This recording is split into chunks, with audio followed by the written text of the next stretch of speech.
So on today's video, a lot of people asked me what on earth was going on between 1995 and 1999 when the label released nothing. What were you doing? Stay tuned and I'll tell you all. So yeah, there was a great big gap in the Boss Tuneage history from doing the Out of Order Annalise Fettered CD EP in 1995 until I started back up again like a man possessed in 1999. What happened? Where did I go? What was I doing? So if you've seen some of the other videos, you'll know that in 1994, when I graduated from university, I accepted a job working as a production manager at Earache Records.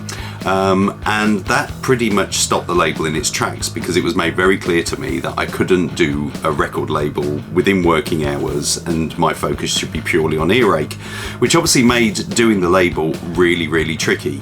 I got very frustrated very quickly, and that's why the Annalise Fettered CD EP, as I mentioned in the Story of Out of Order Records video, was done sort of like under the radar of Earache, and why I renamed the label at that point.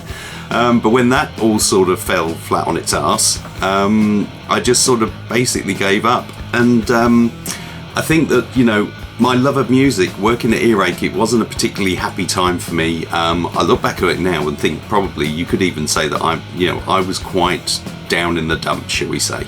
And the main focus for me sort of moving into 1995 and early 1996 was actually to get out of my job at Earache. Now obviously Earache is based in Nottingham, and that's not particularly renowned for jobs in the music industry.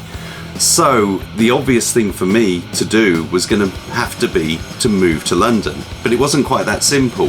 We'd bought our first house on Christmas Eve in 1994. Julie was in a job. She'd started as like in film and video, but she was now working in recruitment by that point. And we decided it was going to be a lot harder for me to get a job, because I still wanted to work within the music industry because that's kind of the path I'd set myself on.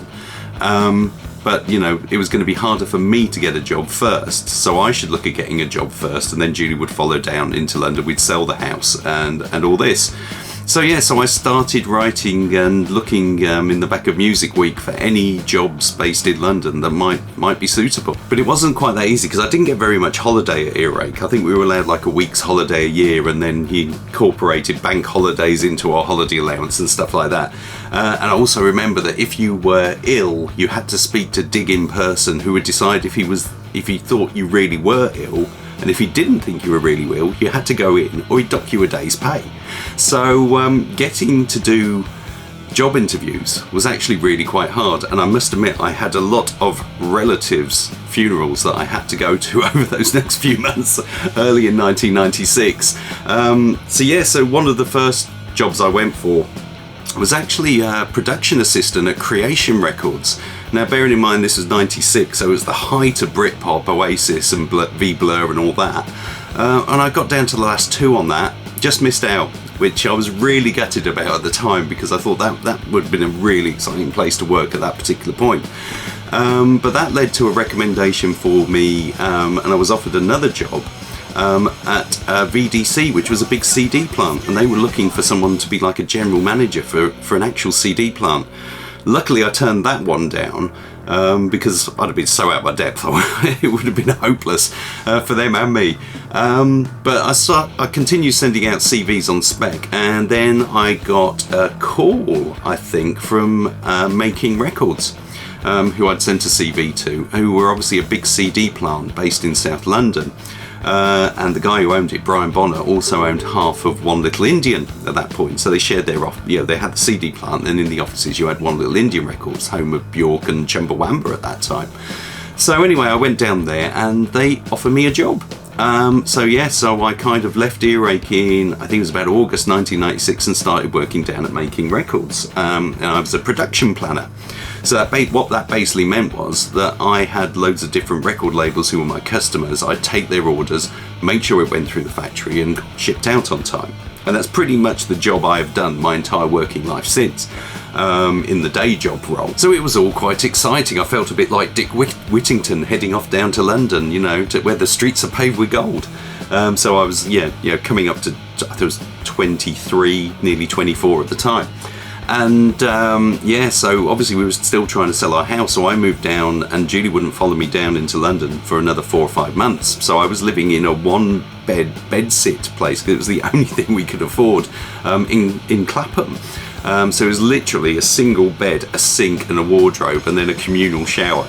Yeah, so not the nicest environment, but you know, it was a base for me. So, and working at Making was the breath of fresh air I needed. You know, it brought back my love of music.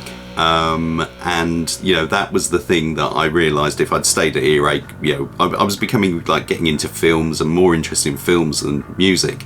And that kind of led me, I think, to sort of lose track of the DIY scene, but I was still actively buying sort of CDs by bands if I saw them. You know, I'd always be picking up like the new, I remember when Everything Sucks came out, you know, the Descendants album, I picked that up and I played that to death and stuff. But when I moved to London, I didn't really get involved in the London punk scene at all, you know, on a DIY level anyway. So a lot of the stuff that bands and labels were doing in sort of 96, 97, 98 just passed me by. You know, I've got this big sort of gap in my knowledge there. You know, I totally miss bands like Broccoli, you know, Hoot and Three Car, and stuff like that. You know, the stuff that Rugga Bugga were doing at the time, yeah, in Crackle and people like that. You know, so I discovered a lot of that a bit later on. So yeah, so the great thing with working at Making was that I was dealing with all these different record labels from all these different genres. So some of my main customers were kind of people like Nude Records, you know, so I looked after their account and the Suede singles and albums and things like that. I was even in charge of a couple of #1 singles of all things. So yeah, so if you remember that lovely little yellow puppet called Flat Eric, who was on the Levi's adverts, who seemed to be a #1 for months on end, he was the bane of my fucking life, because that little yellow Muppet thing, when it was #1, I was working 14, 15 hour days. It was just constant stream of pressing tens of thousands of CDs every day. For weeks on end. So the Making job was really hectic. It was a lot of work, but it was a fun environment, and I thoroughly enjoyed it. But you know, it was just crackers, and so even the thought of doing my own record label didn't even enter my head, because I was just so busy with that job. But yeah, but other customers I looked after were like Castle Communications. I used to cover Captain Oi and Cherry Red as well when people were on holiday. So that's where I first got to speak to Mark Brennan at Captain Oi, who would really help me in later years with some advice. Yeah, the main customer I kind of was doing was the big reissue company Ace Records. And I used to deal with Phil Stoker, who was like the sales director there.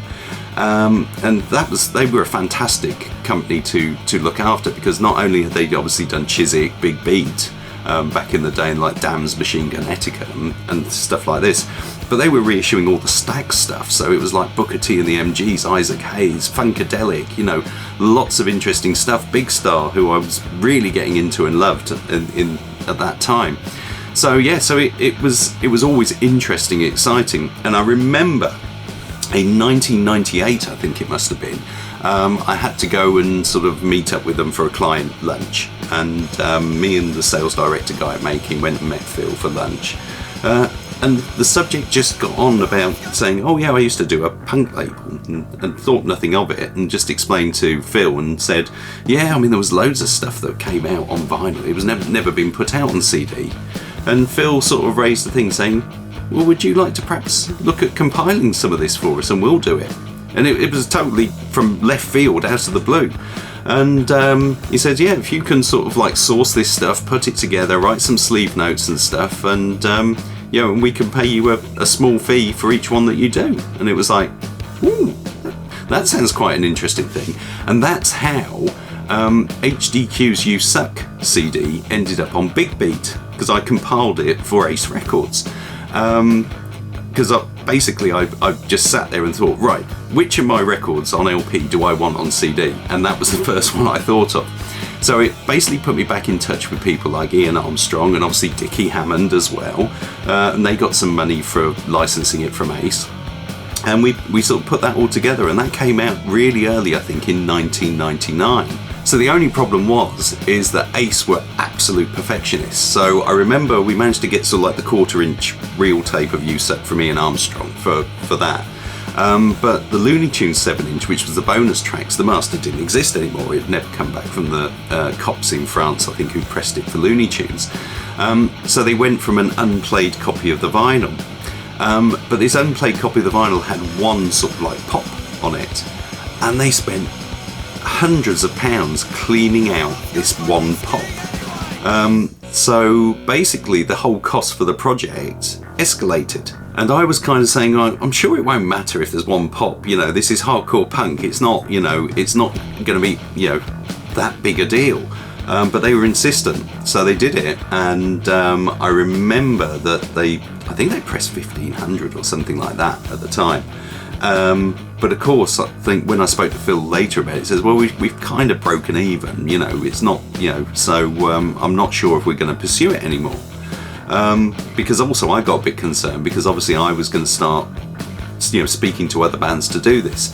But I look back on it now, and actually that was a really important thing to happen, because I actually thought, you know, further down the line, I could do this on Boss Tuneage. And that's where the embryonic beginning of the Boss Tuneage Retro series comes from, was that whole experience. And it's like, well, you know, I haven't got the overheads of Ace, you know, perhaps I can make it work. But that's obviously another story for another day. But an aside of this whole sort of being approached by Ace to do this, was it meant I started contacting people who I had not been in touch with for 2 or 3 years. And one of those people was Ed, obviously, from Wordbug and Elise, because another of the ones I thought would be great to reissue was the Wordbug Losing It All LP, because I wanted that on CD as well. And from that, you know, obviously, funnily enough, Annalise, obviously, after we'd done stuff with them, had done a couple of releases, mini CDs on Pig Dog, which had actually been pressed at making. So, you know, I'd seen them going through the plants and stuff, even though I wasn't in touch with the band. And I remember, I think Ed said, well, I'm down in London, so, you know, let's meet up and stuff. So we met up, and he said, I've got something for you. And so he gave me a cassette. And that cassette was Signposts and Alleyways, another song. And I remember going home and playing Signposts and Alleyways and just going, how do I put this out? So as a backdrop on this, the flat that we've obviously, once Judy moved to London as well and got a job, we got a flat. The flat cost a lot of money. London was not a cheap place to live, I was discovering, you know, and we were living off credit cards and everything just to make the rent work with our salaries and stuff. And then it was announced that the people who we were renting the flat from were going to sell it. So we basically worked out a way where we could get a mortgage to buy the flat, but we had no money whatsoever. You know, we were, like I say, it was literally hand to mouth. You know, the money would come in and then go out. I do remember that at Making there was an Irish pub just down the road where everyone used to go for their lunch. And the reason everyone went for their lunch there is you could actually write post-dated checks, and almost it was like, you know, it was like the equivalent of a payday loan, where you'd write a signed post-dated check and they'd give you cash and that would see you through till payday. It was literally that, you know, you that tight on money. So I thought, well, how am I going to do a 7-inch? You know, because, you know, this is going back to the problems I had really. In 1995, we're, you know, trying to do a record label with no money. So I'll explain all how the Annalise Signpost and Alleyways 7-inch actually came about on the next video. But that's where I disappeared to. Yeah, a lot of people think, you know, what happened? Well, that was it. It was literally I relocated to London. I was busily working away in a job I love, but a really, really busy job. What also happened from that was that I would, one of my other main customers was Key Production, who I'd end up moving to work for in 2000, and I still work for now, in a consultant sort of basis. And the beauty was that the second time around doing the record label, I'd got the knowledge from Earache of things that I wanted to put into the works, but also I had the ability to use some of the contacts that I had when I was at Making, which I hadn't had at Earache, because obviously when I was at Earache I couldn't approach like the distributors we were using or the artwork studio we were using or people like that about doing anything for me personally. It was a bit different story I'm making, but I'll tell you all about that on the video about the Annalise Signpost and Alleyways 7-inch single, because I think it deserves its own video, because in effect I could actually argue that that is our first release, because we started literally again from scratch. That's it for this time. See you on the next one.